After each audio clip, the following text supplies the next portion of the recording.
ছোট্ট একটা পাম আল্লাহ মানুষক সৃষ্টি করছে, আর সেই মানুষের মাথায় এত পরিমাণ বুদ্ধি দিছে আসলে বলার মতো না।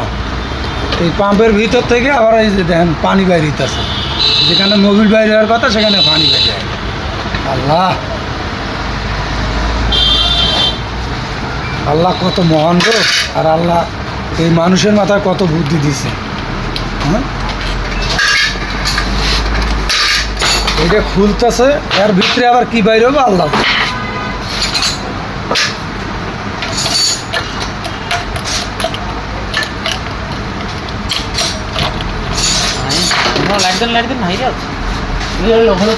হলুদটা এগুলা কি রে মধু রসমালাই নাকি এনে বলটুলা চলে আইন না লাইট ধরেন মোবাইলে লাইটটা ধরেন আমার ভিডিও চলতেছে মেশিনের ভিতরে আরো কি জিনিস আল্লাহ। যারা দেখতেছেন অবশ্যই প্রশংসা করবেন সেই মহান রব্বুল আলামিনের, যিনি এত সুন্দর বুদ্ধি মানুষের মাথায় দিচ্ছে।